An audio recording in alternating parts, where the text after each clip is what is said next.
Welcome back to the Evolv podcast. I'm Rianon. And I'm your better host, Brendon.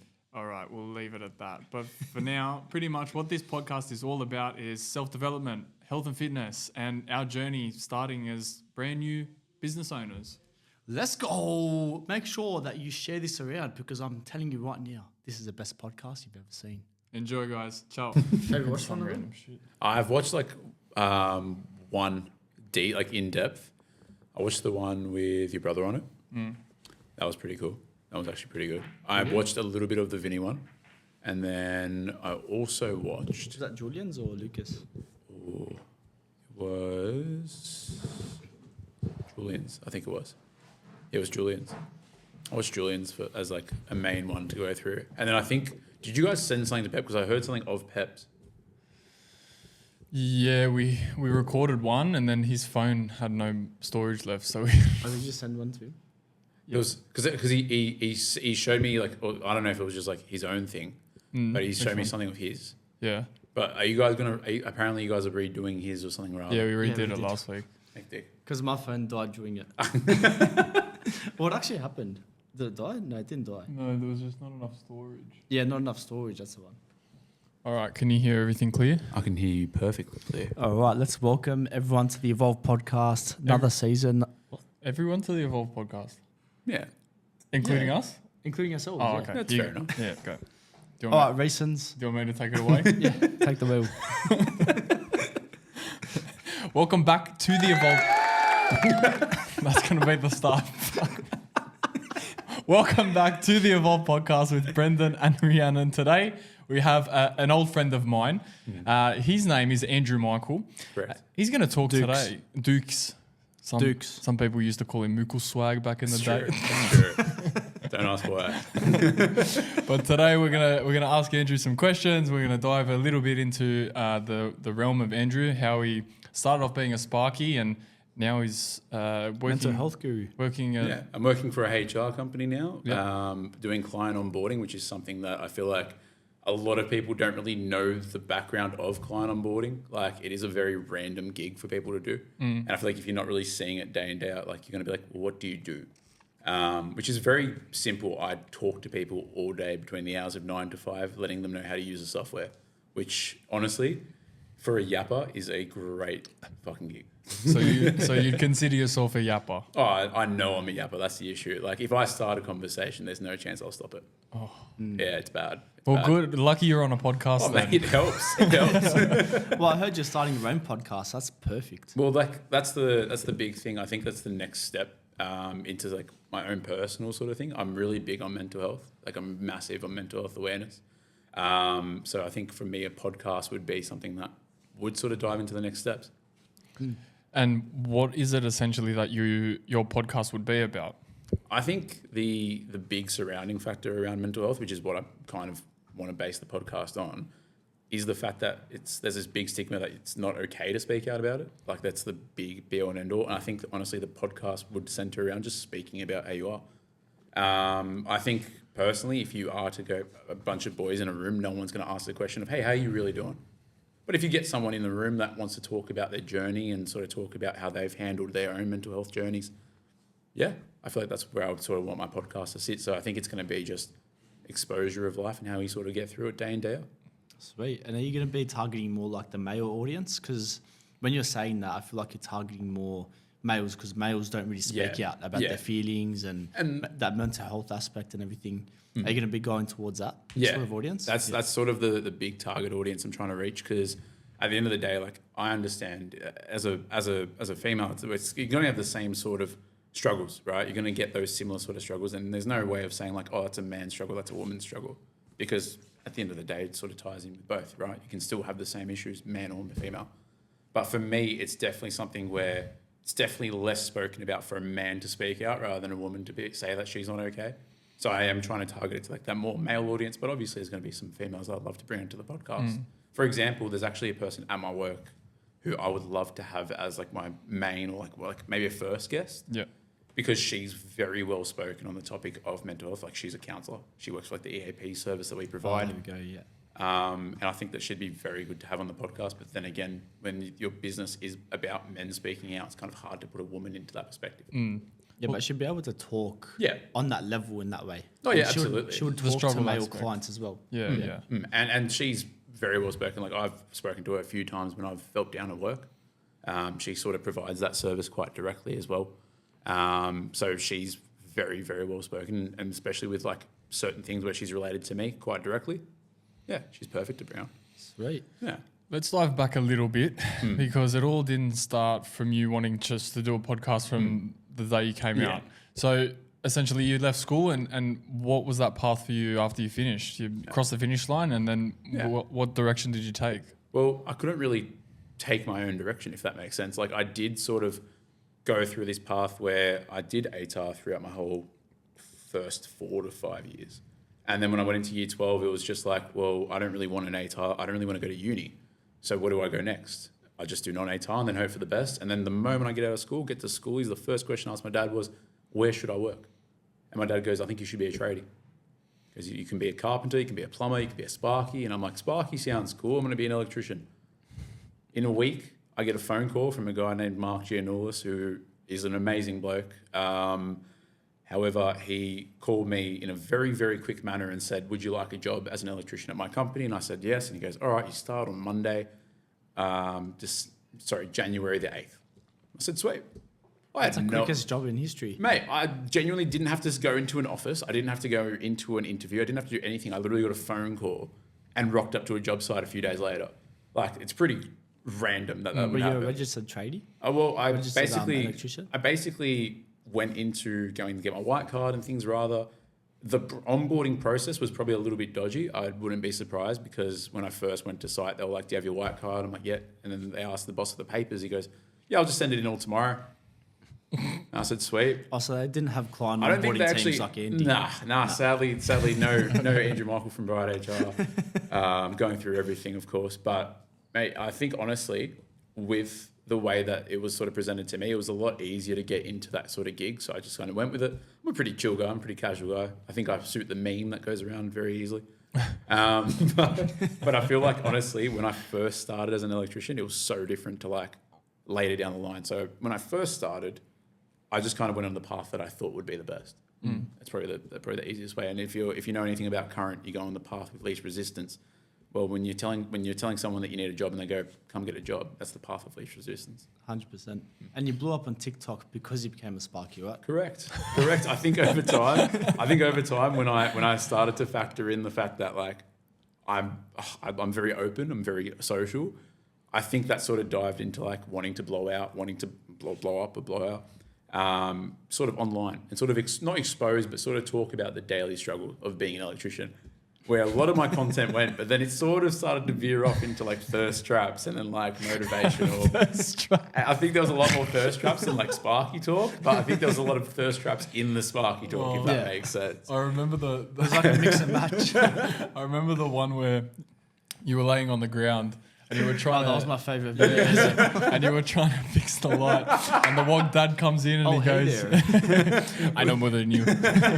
Honestly, I think that was arguably like my favourite one to make because it just made me think back to like a job that I had been on where all I could do was like try my best to avoid this dad that constantly followed me around on this site and he'd constantly look over my shoulder and be like, are you doing all right there?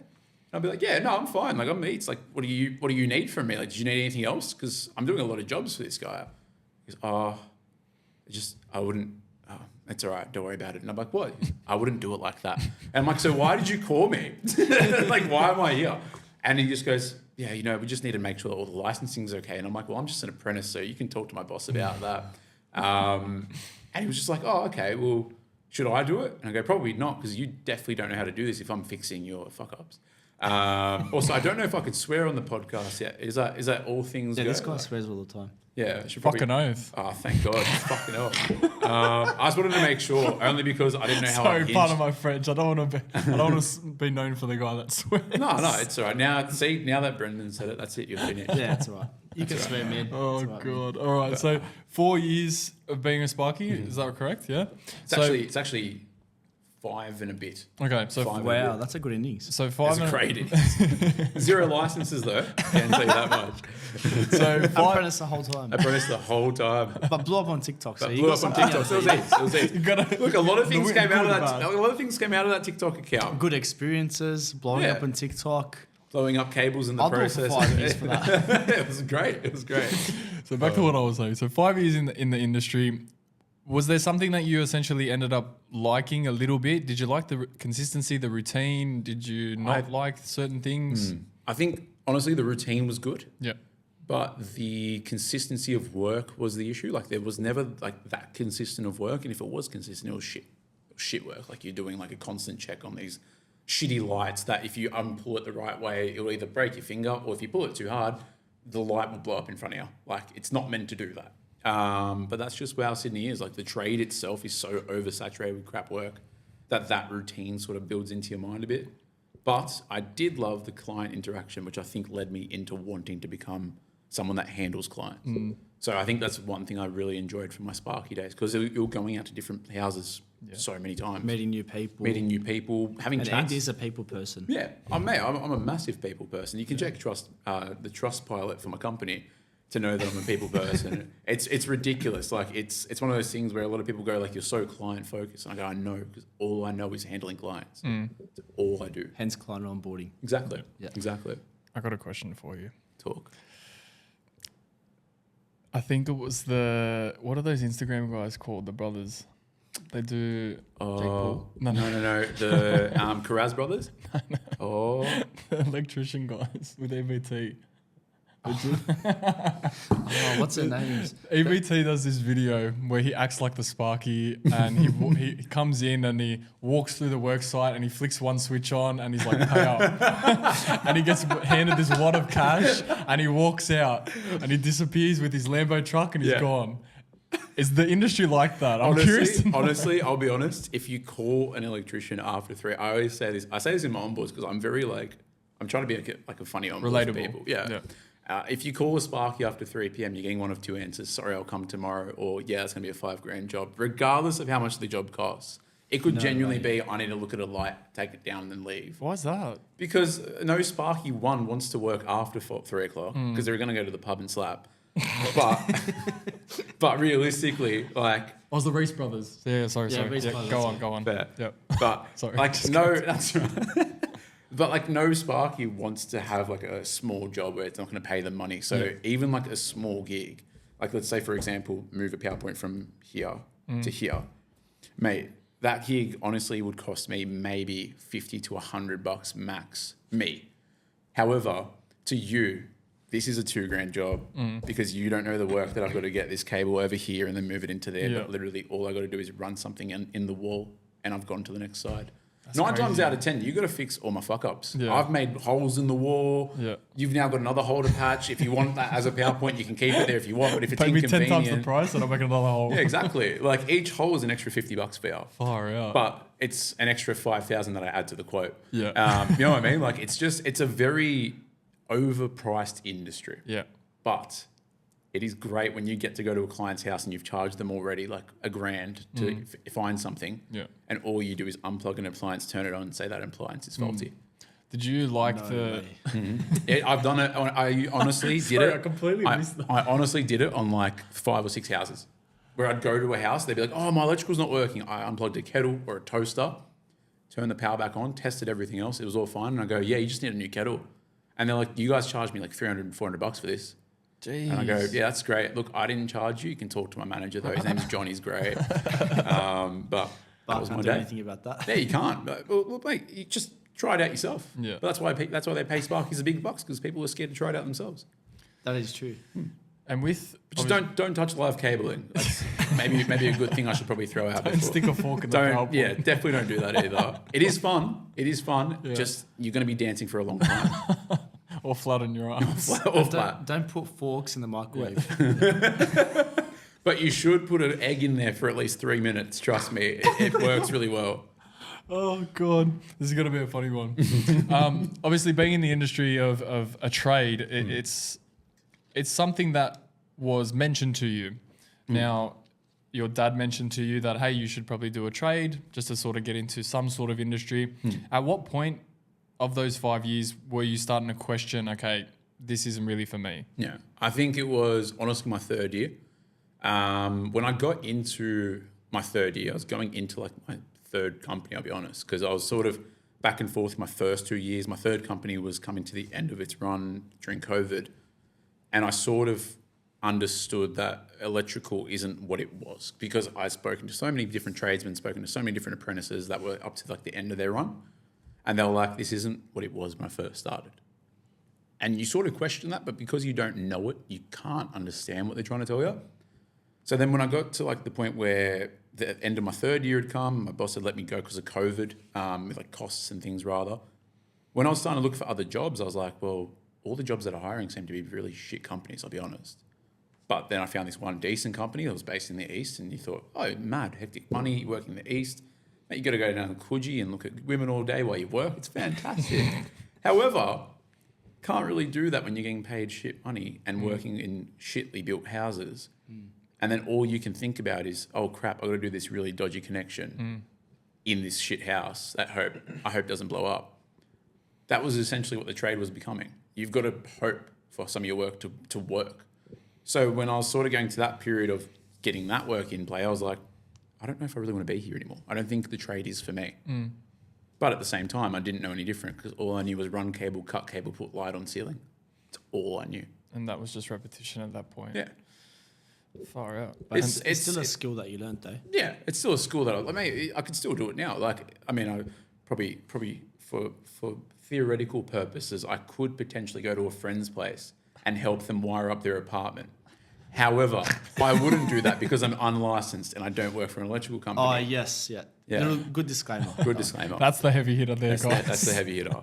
However, we might need you after this podcast. I was gonna say I was looking. I was making sure. Actually, at the new studio. Oh, the new one. Yeah, the one that's getting renovated. Oh, hectic. Yeah. I'll do a quote, but just it's not me. I promise. Okay. It's my boss. Yeah.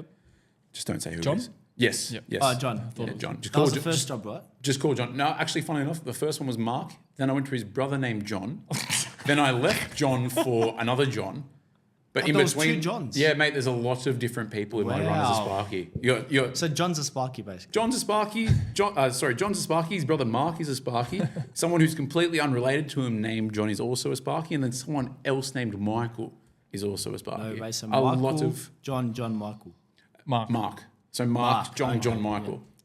There's also another Charbel guy in the middle, but I didn't like that bloke and I only worked for him for like 3 weeks. But don't worry about Charbel. We'll leave him out. Yeah, we'll leave Charbel out of the question. Yeah. Don't worry about Charbel. He's there. Now, at some points in people's lives, when there's a pivotal shift in their life, it could be 5 years into an industry or 1 year into an industry. There's always a pivoting moment or a reason as to why you change careers or career paths. Was there any pivotal moment in your life that made you go, I want to do something in the mental health game? Yes, actually. I'd say it was more recent, I'll be honest, because like sort of from the third year, I was like, well, where do I go from here, right? And I was really big on mental health, but I didn't really know what you could do in mental health other than like being a counsellor or a psychologist. So for me, I was like, I'm not going to be a psychologist or like a counsellor. If I become a psychologist or a counsellor, I'll probably have a breakdown after every session I go through. But at the same time, I also really like helping people. So I've got to find this space where I can sort of work in that field, but not be directly in that field. Yeah.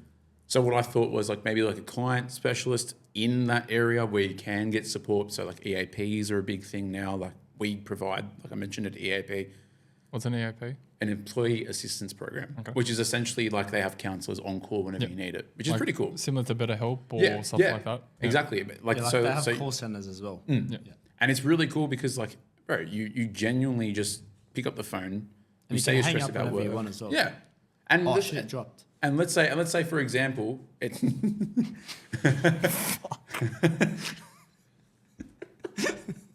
Continue with what you're saying. I would love to. That caught me off guard. That caught me off guard. Oh no, crack.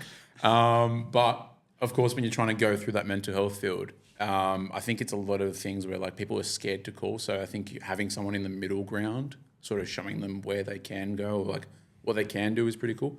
I wouldn't mind doing a job like that, but at the same time, I didn't really know about jobs like that until I went to, right, and then found out that they provided these things.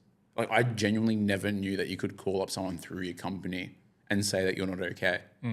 But it kind of does tie into the fact that the trade is getting to that point where like probably a lot of trades should have that. Yeah.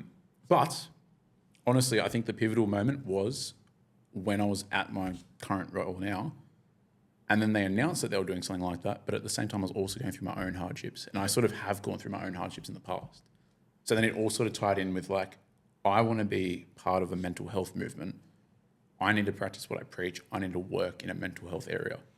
That's how I started sort of getting that pivotal moment. Yeah, okay. And did you have any help along the way, like a counsellor or anything like that? Yeah. I'm not going to lie. I struggled a lot with my upbringing with counselling. Yeah. Like I remember back at Cogra when we were in school, I had an amazing counsellor. He was basically from year 8 to year 9, and then he left after year 9, which I struggled with. Like I genuinely struggled finding someone different after that. But I'd also gone through like different psychologists, different therapists, different counsellors. And then from there, I sort of tried to build up more of a relationship with one, but I couldn't. And for the longest time, I couldn't work out what it was until I had one counsellor tell me, I think it's not you per se, but it's you in a way. And I go, well, what does that mean? And he goes, I think you know what you need to fix yourself, but you won't take the advice. So I think for you, you need to find someone that's either just going to be an easy chat for you, or you need to find someone that you can do every so often, and then you just follow the steps that you need to follow. So for me, at the moment, I do have like a counsellor that I do occasionally call. But then again, I'm also really big on like self-help, because at the end of the day, like I think self-help is a massive thing that people should go through. Sort of setting themselves a time to talk about what they need to go through, sort of write it down, list it, literally go through what you need to sort of do to be at a certain point in your life. I think it is so worth just spending so much time with yourself, going through what you need. So I think self-help, as well as getting some counselling and just getting that guidance, is massive for someone's like sort of mental health. Yeah, because there's a lot of strategies that you can follow in a self-development, self-help type of journey. Yeah. But what are some strategies that you follow? Honestly, for me, I do sort of like to note things down. Like as I sort of mentioned there, I'm very big at like writing down how my day went. If I had a shit day, well, I might as well, one, remember it, because I got to remember how I could handle that shit day again. But at the same time, it's so good to vent, like so good to vent. And I think that's why I'm such a yapper. I love to get shit off my chest. And with that, when you're finally talking about like a shit thing that you went through, like you've had a shit day at work and you go, what the fuck did I just do today? You go home, who do you tell about it? Do you tell your parents? I can tell you now from my own experiences, my parents aren't great with mental health awareness. I don't really want to tell them about my day. Do I tell a friend of mine? Do I tell a friend that I'm not so close with that I might know is going through something similar so I can relate? Or do I go spend the money and go get a counsellor? That's what I'm saying. Like you got to sort of find the time to express yourself in your own way. So I think one of the big things is jotting down or venting to yourself. I think it's worth, because I talk to myself 24/7. If I don't shut up, something's wrong with me. So at least I'm jotting these things down. I think getting that jotted down, setting some time aside to see what you really need. And another thing, go do the things that you enjoy. Like genuinely go do the things that you know you find comfort in. For me, very simple. I love football, I love the gym, and I love playing video games. So I do one of those three things and I sort of vent myself out. It's kind of like a bit of an escape away from your own chat. Yeah, Your exactly. own chat thing. Exactly. So you got journaling, you got seeking help or like venting to people that are around or in your circle sort of thing. Yeah. And talking to yourself. Yeah. And as weird as it may sound, like saying that you talk to yourself, I'm sure that everyone does this. Like you sort of have this little conversation in your head where you do something stupid and you go, what the fuck was that? Like, why did I do that? And then you sort of explain what you did to yourself and you go like, I just had a conversation to myself in my head, but I've just said this all out loud. Yeah. Everyone does it. Yeah. It's a normal thing. It's a natural thing. The devil and the angel on your Yeah, shoulder. exactly. And like, that's how I see it. Like I genuinely have this devil just chilling here. And and I have this angel just chilling here. I tend to follow the devil all the time. Though. Oh, it's pretty fun. a fun freaking podcast. It's a fun thing. it's angel and devil here. Yeah. Ree's always been an angel. I don't know about you, man. I don't know about you. You have always been an angel, actually. You're pretty cute like that. I'll try to be. It's one of those things. It's one of those things where like, I wish I had more guidance prior, but God, am I happy that I have it now. Like, I'm so happy I have it now. It's really, I think it's great once you finally find like an inner voice. You just go in with that. Who would you say have been like your biggest influences in your whole life? Was it like your parents? Biggest influences, honestly, I would have to say maybe my father. Like I was very, very close to my father. Or I am still today. But I'm also very, very close with my brother-in-law. My brother-in-law, honestly, from 12 to maybe a year ago, 2 years ago, was arguably one of the biggest influences in my life that I didn't even think was an influence in my life. And I can take it back to like something as basic as like the music I listen to. I started listening to hardstyle when I was 11 years old because I would walk up my little hallway of my old home, listening to in the background, Darren Styles and Dragonborn, like the Dragonborn remix. That was good hectic. song, that one. Oh, it's a gun. And it's like one of the biggest hardstyle songs that anyone's ever known because of the fact that it's so relatable because of Skyrim. Very euphoric. Very euphoric, very fusrodari.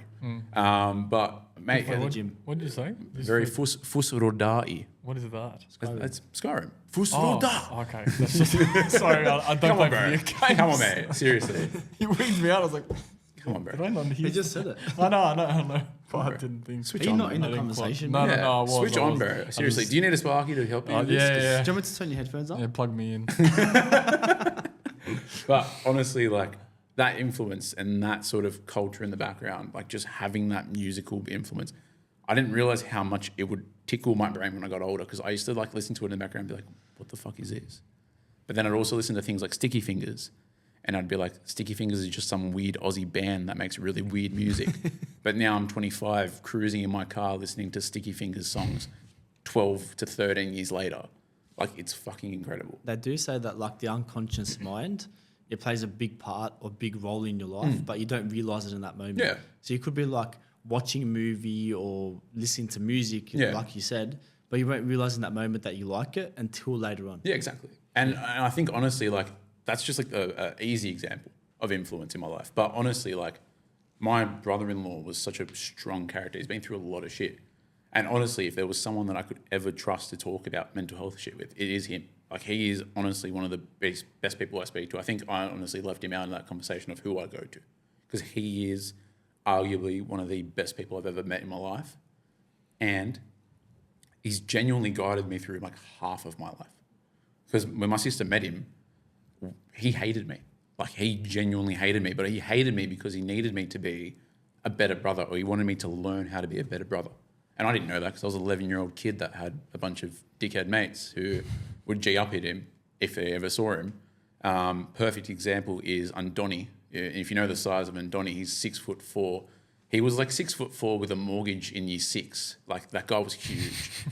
And all I remember was my brother-in-law randomly grabbing him by his underwear and lifting him up as a wedgie, one-handed, without effort. What? And like I was in shock because Donnie at the time was honestly like a 25-year-old with a mortgage and kids in year 6.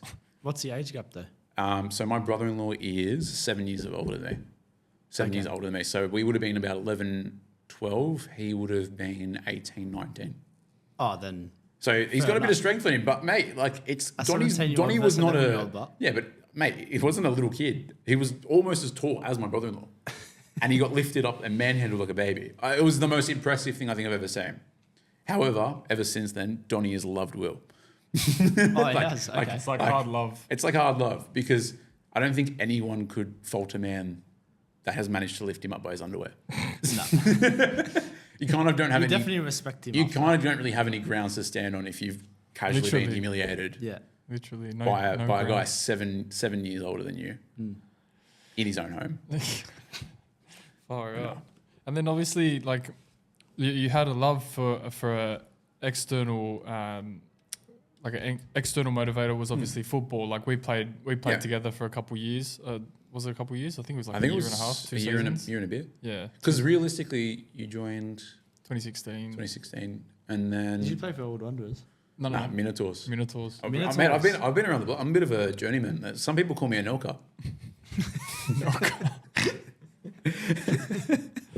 I've played everywhere. I've played in like so many different competitions. Played in mascot competition once. Really? Yeah, it was really weird. Really weird time in my life. I'll be honest. It was COVID time. So you were like Zlatan? I was a bit like Zlatan. I'd be like, yeah, just sign me on, bro. Wow. How much money you want to pay me? Yes, swear.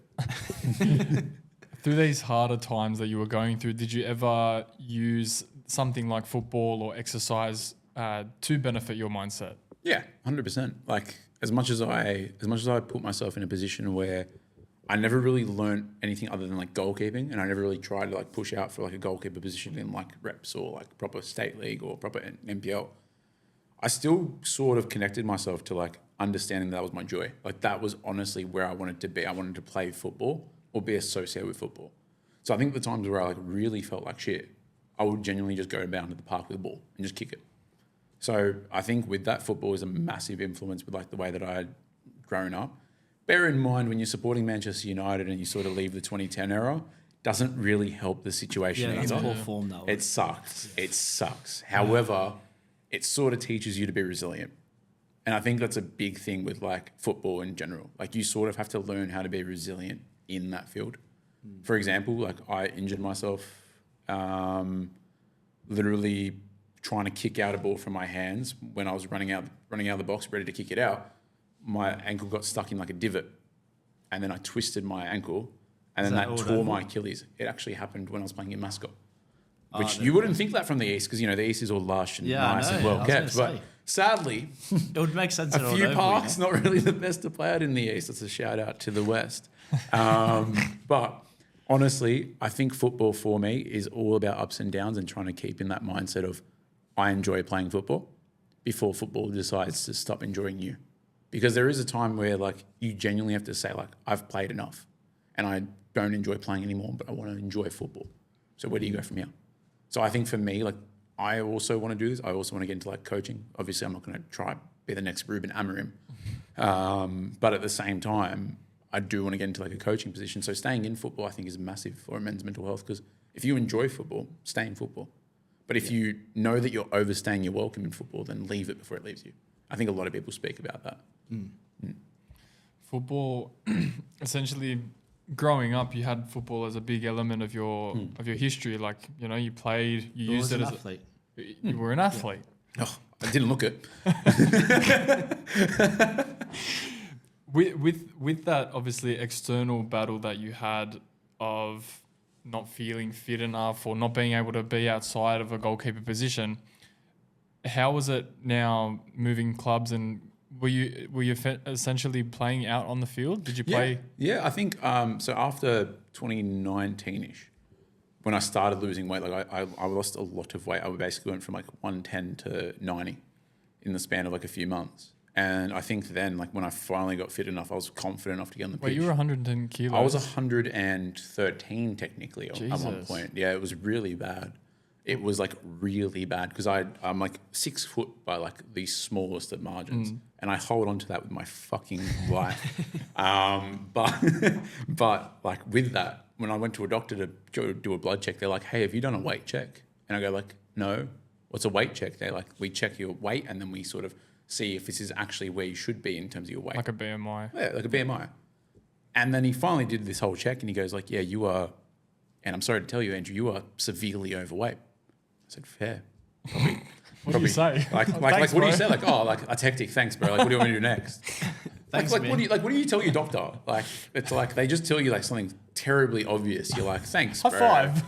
How do I fix this again? "Oh, thanks, mum." But like they're not going to tell you how to fix it. They're just going to be like, "Oh, eat healthy and go on a diet." "Thanks." Okay. Cool. Cheerio. I'll go do that now. I was thinking about it the whole time. But realistically, like I was 110, and then because I got a bit more confident on the field with my body and things like that, I finally got back into the pitch, and I kind of enjoyed football a bit more. However, playing as a right back when you're always a goalkeeper sucks because you want to push up so much. However, you're right back, and you don't know how to cross a ball, you don't know how to shoot. So what the fuck are you doing up the pitch? Yeah, how did you make that transition? Oh, mate, honestly, don't know. I was a decent right back. I could tackle. That's basically like playing a new sport. It was. It was honestly because all I knew was like use my hands and like I don't know if you've seen my hands, but they're kind of battered and bruised from playing in goal. Those are goalkeeper hands. Bro. These are goalkeeper hands because my father has ridiculously large hands. They're huge, bro. They're like this. They're like two fingers. No, they're like 2 fingers long. Man, honestly, so for context, Brendon, whenever my dad says hello to someone, they don't expect a handshake, they expect an arm shake. Yeah. So like you go to say hello to him and he's honestly grabbing you on the forearm. Like it's there. They're that big. Like they're huge hands. And everyone goes like, well, why aren't your hands like that? And I go, I try my best, bro. But he's 6'4". I didn't even make that cut. Like imagine I made it to 6 foot. I'd probably be like 6'8" if I had true genetics. Sadly, don't have true genetics. But honestly, I think it's just a big thing with staying into the soccer realm. Yeah. I think it is just a big thing of like, you can do what you want to do, but just do what you're good at. Yeah. Just do what you're good 100%. at. And I should have just stuck to being a goalkeeper, but gosh, it sucks. It sucks being yelled at like every single goal you concede. It's your fault. Because like literally you could cop like a worldie from like 30 meters out and it's your fault because you didn't get your fingertip to it. Oh, yeah, sure. Yeah. Yeah. But, Not the midfielder's fault. Not the midfielder's fault that could have shut it down. Not the defender that definitely could have gone in the way. No, it's the keeper's The fault. keeper's fault. Yeah. But you did give up, though. I did, however... However, I actually had to give up because I actually found out that I had a rotting disc. A rotting disc? Like, so according to my doctor, I've got a rotting disc in my back, which, as it stands, grinds to the point where I shouldn't be throwing my body around. Oh. But it's from me throwing my body around constantly over my time. But it happened, sort of thing. Yeah. So you decided I'll play right back. I decided like I'll take it a bit easier, take it a bit, not throw my body, but sort of, run around. Yeah, because right backs don't really do anything. No, So. they kind of just kick back. They're kind of just like, yeah, I'm here. Sunday league. Every right back's got a launch at you. I've got a mate that's like he's the right back, and I give him so much shit. I'm like, you're just a failed winger because you can't skill, you can't really pass the ball, but you know how to tackle someone. Congratulations. Yeah, but I'm talking about in Sunday league, right? Yeah, no. Yeah. I'm with you. I know. Well, like fuck. I mean, like some people are really cool at right back, but like name me a memorable right back that isn't like Danny Alves. John Arisa. He's a left back. Marcelo. Marcelo's a left back. Left backs are guy's a funky. FIFA nerd. He's gonna one-up see, us. left backs are funky as fuck. Right backs are just failed wingers. Robertson. He's a left back as well, bro. Trent's cool. He's a failed centre mid. Fuck. You know what? You're not He's wrong. actually a failed centre mid. He actually is, and I know that for a fact because everyone goes, Trent Robertson's such a good right back. I go, no, he's not. He's a good makeshift right back. He is. He's genuinely a good makeshift right back. He got us there, Brendon. He did. I know too much about FIFA football, factored man. us. Bro, trust me, there's a fucking list of FIFA facts that are in my head. They just stick there constantly and I can't get them out. Going through that weight loss journey that you went through of 113 kilos down to 90, did you have any guidance along the way Yeah, the in doctor. that? The doctor taught him. Apart from the doctor? I did. I think honestly, I think there was a stage where I asked like a lot of my mates like what they were doing and shit like that. And I sort of got a lot of people saying that I should get on Psalms. And I go, well, what the fuck is Psalms? And then I got explained what Psalms are. And I go, look, I don't think I want to touch a fucking Psalm. Because I have my own issues and my own things where I'm like, I probably shouldn't touch things that would alter my testosterone levels or possibly shrink something. Only because of well, not like, just the one actually, because we can dive into that if you want. But I didn't want to bring it up. You brought it up. You said something. I was like, you didn't have the plural. I can't really put the plural there. Well, you can't, can you? No, I really can't. only can't. got Oh, one. for context, by the way, one testicle. Goalkeeper use, guys. Yeah.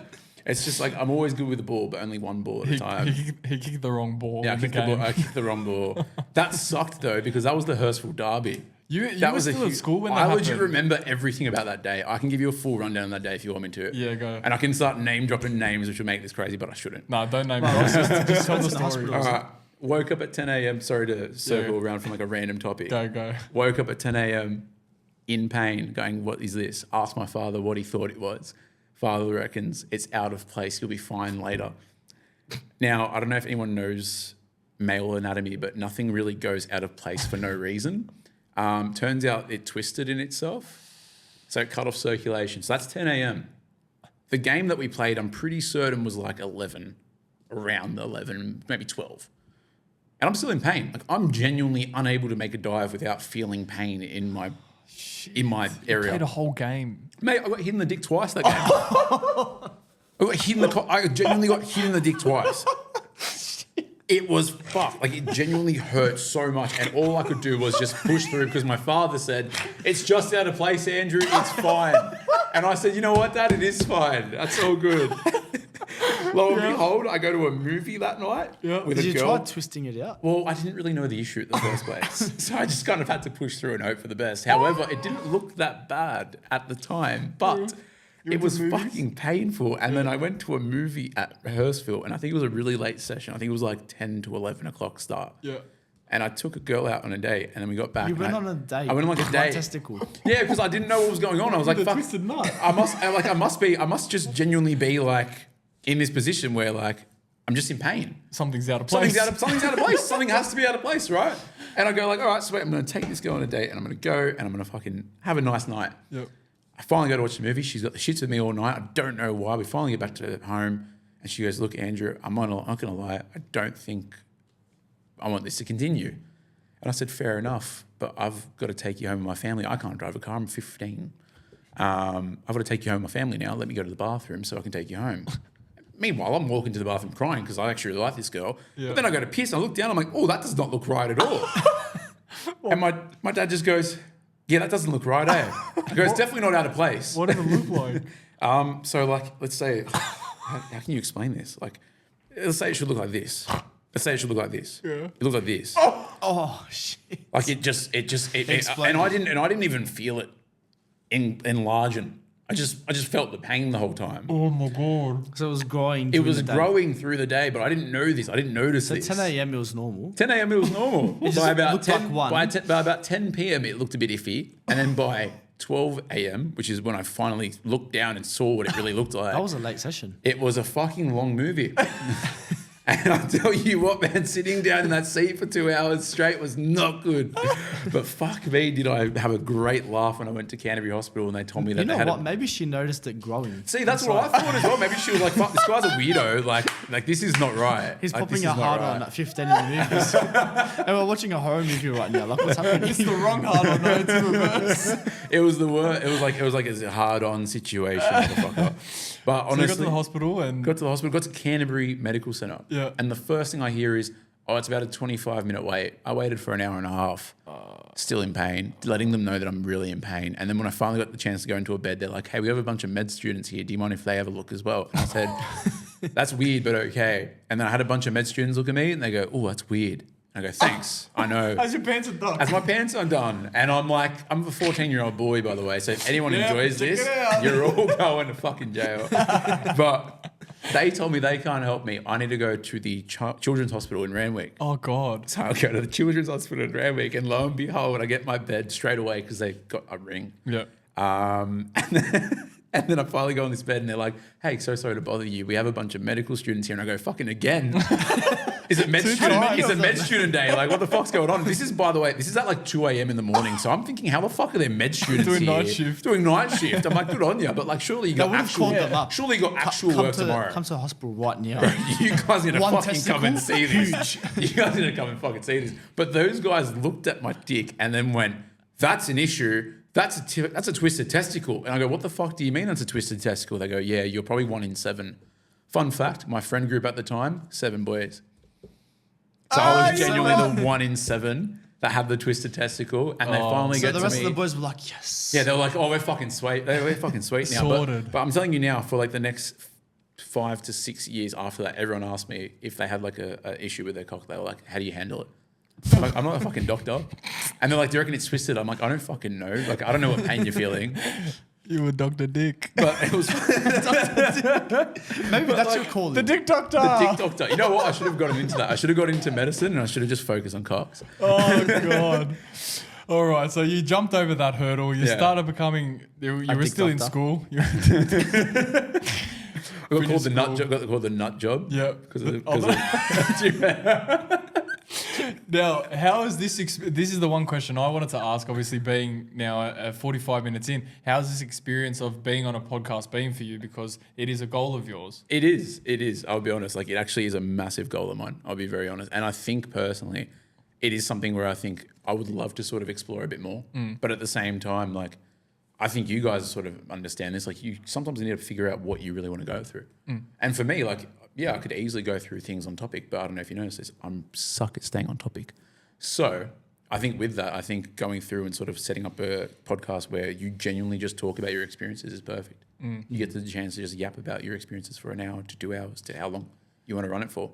Now, when we started, we did actually, well, our first 20 episodes, we didn't really have any structure. We were just talking absolute smack for that first 20 episodes. Then we realised probably like 15 episodes in that we need a bit of a structure. So then we started talking more about business, self-development, and obviously health and fitness, which is our three main topics. But obviously when we talk to people like you, we're going to be going off topic into your life. Exactly. Always directing you towards those sort of areas. And you're all based on mental health. So. Exactly. And I think it's a big thing. So and look, just to sort of loop back, which I'm not going to loop back for too long. I think honestly, resilience is massive in a situation where you don't know how to handle it. I didn't know how to handle that back in the day. And it took me the one, but like going through like other life because other things as well. But bear in mind, when I did that, I also told a few people about it before I left the hospital. I mentioned to people that like that was what was going on, just thinking like lighthearted. Then that spread around school. Then I got very quickly, by the way. By the time I got back, mate, there was like edits of me on the movie The Nut Job. That's why I sort of brought up the Nut Job. There was edits of me as the poster for The Nut Job. And it was fucking shit, but at the same time, I learned to take the joke. And I think a lot of people have to understand you need to learn to take the good out of the bad that you go through. You know what I got to say? He did go through a lot of shit in school, but he always laughed about it. He was always that guy that You have to, because it's either you laugh or cry. Right? Yeah, exactly. And that's actually what I say a lot now. If you don't laugh, or I say, if I don't laugh, I'll cry. And that's how I get through a lot of my shit background and a lot of my shit dealings throughout the day. I genuinely laugh at it, because if you don't laugh, you will cry. But then again, it's not unhealthy to cry. Like, it is genuinely healthy to cry. So just do what you want. Yeah, it's good that you said that, because one thing that you said at the start of the podcast is about men speaking out, men talking about their emotions and stuff like that. I feel like men in this day and age are very scared to talk about their emotions, talk out about how they're feeling, and in that they suppress their emotions as well. Yeah, and massively. Something that Ray always talks about is open your heart, man. Talk to your friends. Open your heart. I sound like an angel. No, you are an angel, man. But honestly, I think you're right. Like, you do have to learn to open up a bit more, because a lot of people just genuinely hide shit from people, and then like you now paint yourself an image of, why is this guy acting like a dickhead? Why is this guy acting like a grunk? Why is this guy acting like a wanker? But bro, this guy's literally just trying to live through life, and he just doesn't want to tell anyone about it.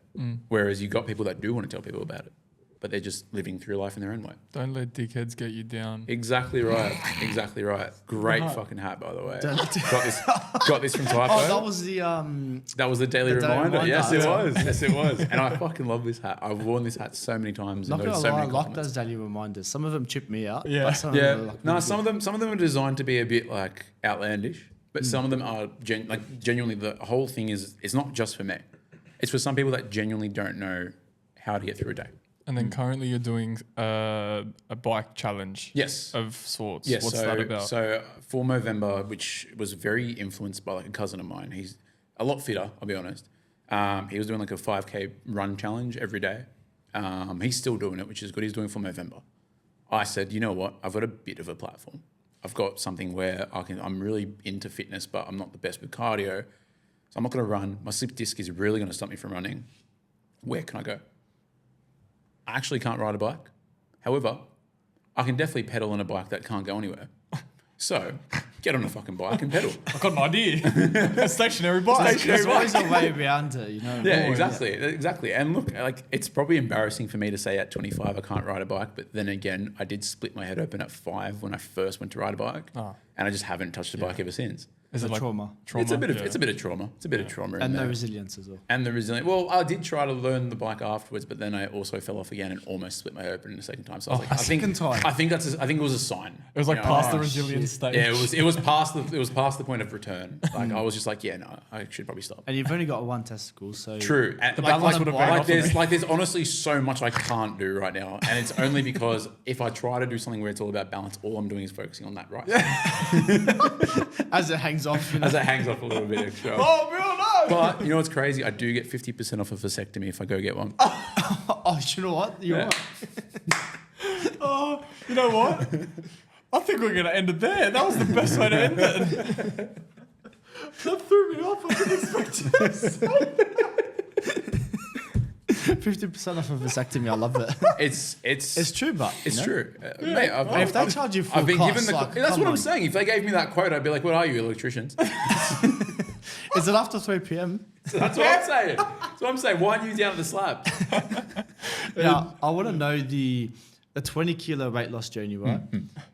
What advice did the doctor give you, and what did you actually do? Did you actually follow it? Mate, honestly, the advice he gave me was diet, go for a walk, go for a run, and try to hit the gym. That's all he gave me.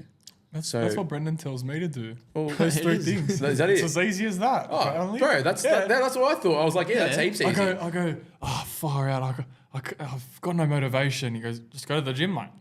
I saw that video. It's not wrong, but just go to the gym. but it's those actionable steps you need to take. Yeah.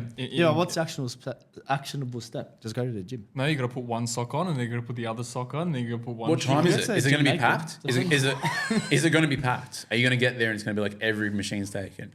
See, I think a person that thinks about everything before they do something always has that in their head, and that's what stops them before from you that. think. Yeah, it's better to live life that way. I think it is as well, but it also gets you in a bit of trouble. It gets you in a lot of trouble. It does. Yeah, I've done it myself. I'm sure a lot of people have done it themselves. But yeah, what's wrong with? Oh, nothing. So you think before you act. I act before. Yeah, I think. that's where, you know what? When we first started this podcast, we thought, I'm the more yin, Brendon's the more yang, and that's where the Evolv podcast started. And we always go through every podcast with a devil angel approach or the yin and yang approach. Yeah. He still to this day shocks me with the things that he says and does. And it doesn't cease to amaze me. No, mate, there's so much you can go through. There's so much you can say. And especially if you have like that sort of mindset of like, you make everything as funny as possible, which I really like doing. Like I love making everything as funny as possible and as unserious as possible. Because at the end of the day, it's a bit more relatable if it's not as serious. 100%. Yeah. But you do have to have a bit of like a appropriate approach. So as much as you can laugh about it and sort of take the piss out of it, you can always go back to that like professional structure. So you got the balance to the shit talking, if that makes sense. Yeah, exactly. But it's so fun to shit talk. It's so fun to shit talk. Now, where can people find you? Where can people find me? There's a few places you can find me, really. It depends how serious you want to get with that side of things. If you want to find the corporate Andy, you can go on LinkedIn and look up Andrew Michael. You can go onto Instagram and go straight to the official Duke 924 page, or as it's also known, Andrew_Michael 111. And then on TikTok, if you did want to find me on TikTok, it is official Duke 924. I'm not posting as much as what I used to. It is funny. However, I'm not posting as much as I used to. However, it is something that I'm trying to get back into a lot more now. Well, we'll be tagging you in the... What ones would you want us to tag us? Mostly Instagram. Instagram, because it's the same name as well. Yeah, Instagram's like the main platform. I think it's probably the easiest platform to sort of promote through. Yeah, because you can promote your LinkedIn and your TikTok on Instagram anyway. Exactly. And like for LinkedIn, like you sort of try to keep it sort of separated as well. But then again, when people know your name, they can easily find you on anything, right? And it's pretty easy to remember Andrew Michael. Like a lot of people go like, "Oh, hey Michael, how you doing?" It's just like, no, it's not Michael. As long as you remember the first part. It's not Michael. It's Andrew. Andrew Michael. Andy. Yeah, or just Duke. Oh, Duke. Or just Duke. Just look up Duke. Where did Duke come from? Well, what was the first one you Duke, I can actually explain. Mookle Swag. Yeah, Mookle Swag. Yeah. Duke actually came from Mookle Swag. So I am actually going to loop back and explain where Mookle Swag came from. I was 11. I had a best friend from school who made me a Snapchat account. I thought so. And she basically goes, "Well, what do you want your name to be?" And I go, "I don't know, something cool. What should it be?" And she goes, "I think it should be Andrew_Mookle MUCL swag." And I go, "Yeah, that sounds cool." That makes me feel old. That was my swag. Snapchat. That was my Snapchat name from the age of 11. to the age of 16, I think it was. 16. Was the Wow, S a that was a dollar good sign? innings as well. The S, Was the S a dollar sign? bro, honestly, I think it And was actually... the A an at sign? No. See, I was quite basic, but Andrew Mookel's swag was pretty far from basic. Oh, right. However, the boys love rhymes. So like the EB, the little boys. They love rhymes. So they just go Mookie, Schmookie, Dookie, Mookie, Schmookie, Mookie, Dookie, and like always used to like just add on to the name of Mookel. Yeah. But they started off with Mookel, added in like a few extra words, and then people go, I like Duke. And I'm like, I fucking like Duke. I want Duke. Give me Duke. And then they're like, all right, Dukesy. All right, Dukes. All right, Dukesy Wanna. And Dukesy Wanna, by the way, is an extension of my other story that I mentioned earlier because it's Dukesy and then you go one. Makes sense. So if you say Dukesy Wanna, you've kind of just tied in my life. You should in actually one big change hit. that to your TikTok, I reckon. A Dukesy Wanna would be a hectic TikTok name, but then I feel like I have to explain a lot more about how I lost a testicle. Just make a fifth day. video. Make a video. Oh, we'll clip that and just put it into your TikTok. That'll be the first post on the Instagram page. I feel like honestly, like if anyone was to be like, how do you sum Andrew Michael up? That video would sum me up. Duke's winner. Duke's Wanna. Oh, well, Andrew, Thanks, Andrew. thank you very much. Mate, it's been a pleasure. Good to Goody. see you. Boys. Thank you guys for listening to this week's episode of the Evolv podcast. Brendon and I have loved having you throughout this whole podcast. Make sure that you like, comment, and subscribe. And if friends are interested, share it around. Yeah, make sure you share and tag us on your Instagram posts, and I'll see you soon. See you guys. Little boogie to finish.